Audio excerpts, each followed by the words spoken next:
Kia ora and welcome to Shared Lunch. Today we've got a short bonus episode for you where we talk to Todd Dawson, who's the CEO of Napier Port, about their earnings results out last week. Before we get started, here's some important information. Investing involves risk. You might lose the money you start with. We recommend talking to a licensed financial advisor. We also recommend reading product disclosure documents before deciding to invest. Everything you're about to see and hear is current at the time of recording. Welcome, Todd. Nice to have you back at Sharesies HQ again. Thank you. Nice to be here, Helen. Thank you very much. Now, a few days ago, you released your interim results, Napier Port, and it was a pretty strong result. All in all, your revenue was up by 10.6%, I think, to about 78 million, and your net profit was up 40% to just over 20 million, although that was boosted by the Cyclone Gabrielle insurance payout. How would you describe the company's performance over that 6 months to the 30th of March? Yeah, that's a really pleasing result. I think it gets sort of underpinned by a strong recovery in the region, certainly led by our container volumes, which have come through really nicely.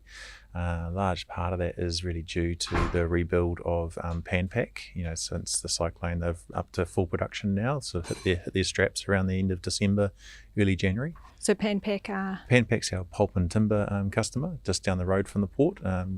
Big volume customer as well. So yeah, they've really underpinned a lot of that container recovery. We've also had a really good season in terms of our cruise coming through. I think we finished the season with 77 cruise, which runs across that period.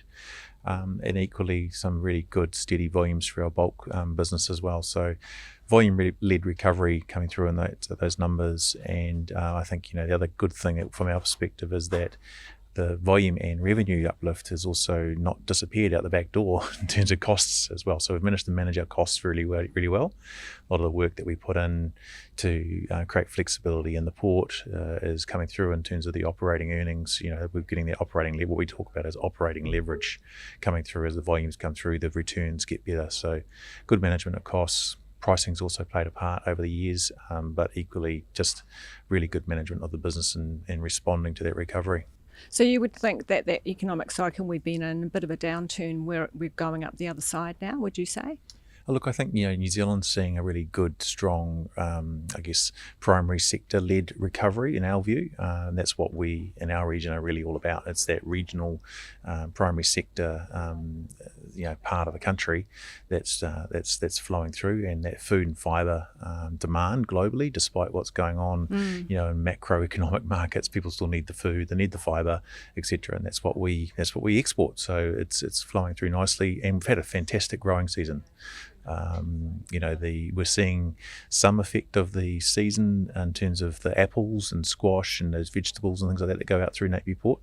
Seeing a bit of that come through in that first half result. The second half of the year, we will see more of that volume come on, and we've had a fantastic summer for growing produce, and that's flowing through as well.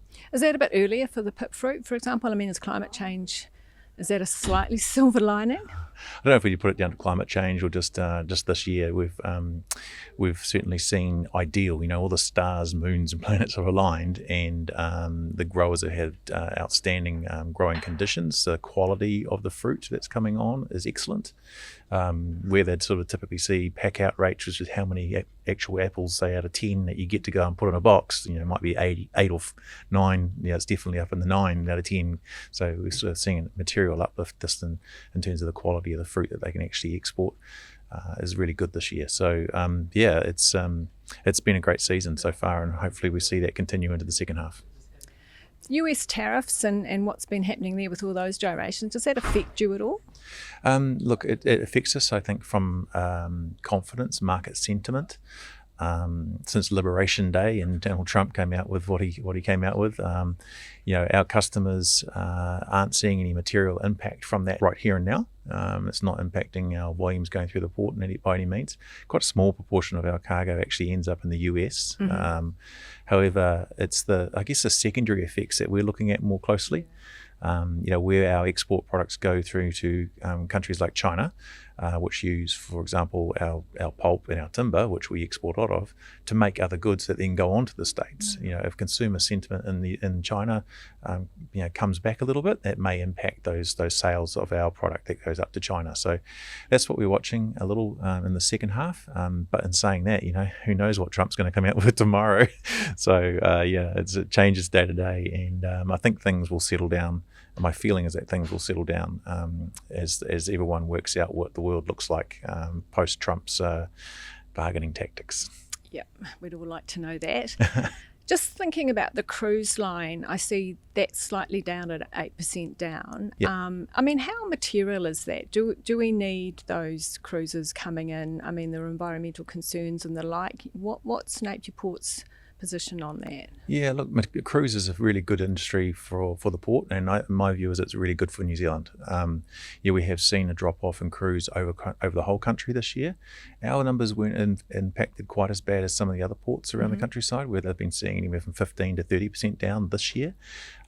We were slightly down, and we ended up the year, I think 77, I think was the total number. I think we got our last cruise vessel through this week, and next year we're saying 66, so down again. Unfortunately, the cruise industry, their capacity is imminently movable, and so you can put your vessels wherever you want in the world where you're going to make the best return. And currently they're not making the best returns in the southern hemisphere in New Zealand, so they're putting their vessels up in the northern hemisphere. There are a mixture of international things going on there as to what the cruise lines are doing in terms of decision making, as well as localized issues that they're looking at. And unfortunately, New Zealand's getting a reputation with the cruise industry as being not very friendly or welcoming. We're known as No Zealand. So we've got to change that, we really do, because cruise is actually a very strong and important contributor to New Zealand economy. It's fantastic for our business. It's high margin work as well, and it's fantastic for the local region in terms of the number of people that come through. So it's a real shame to see that perception in the international cruise industry of New Zealand.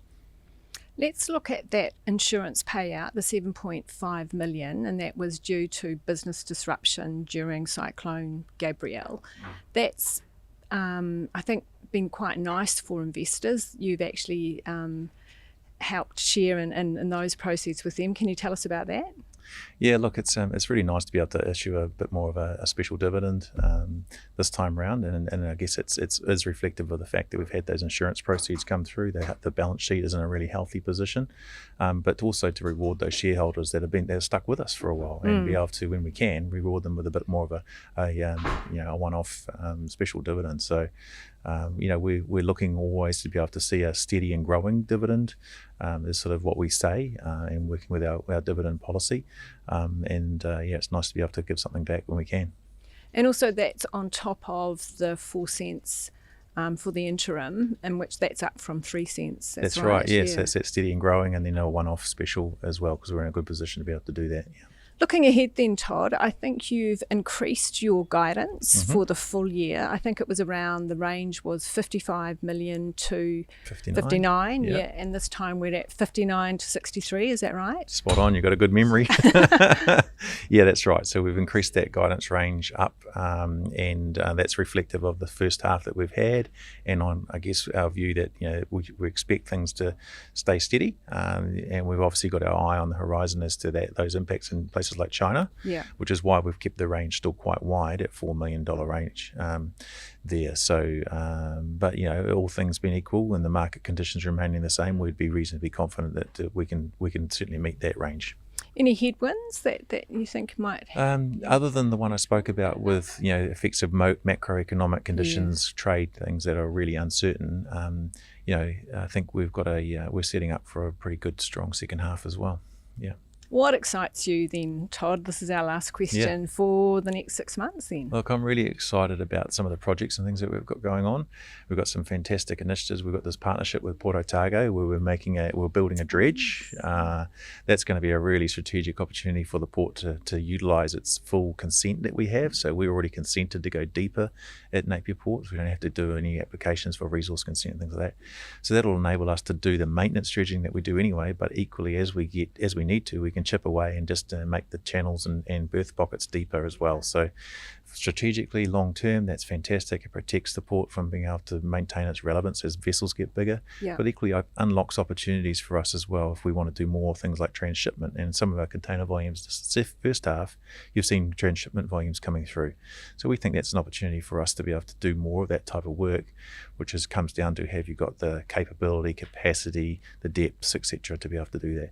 The other one that's really exciting is we've got a new project that we're getting the green light to, which is around changing the operating model in the port. We're going to do far more. We're going to move our model from big containers being taken to the crane with forklifts, we travel around the port sideways, to truck and trailers, where the crane will be fed by truck and trailers, but those truck and trailers will be fully autonomous, nobody driving them, and equally electric as well. So fantastic new technology that's coming on in the next sort of 18 months or so. Great for emissions and things like that as well. So really exciting new technology that's coming into the port. And we're seeing steady ongoing growth around our Viewpoint supply chain service as well, which is sort of the three major kind of strategic initiatives that we have underway, which I'm pretty excited about seeing deliver. Yeah, lots going on there, There's a fair Todd. bit, Yeah. Hey, well, look, thanks so much for coming in and giving us that short update. Yep. I'm sure investors will be really pleased, Yeah. especially with the dividends and the outlook and increased guidance. Thanks, Helen. Appreciate the opportunity. Thanks, everyone, for tuning in. You can watch Shed Lunch on YouTube or listen on your favourite podcast app. We'll have a full version of Shed Lunch on Wednesday and Thursday. Mā te wā.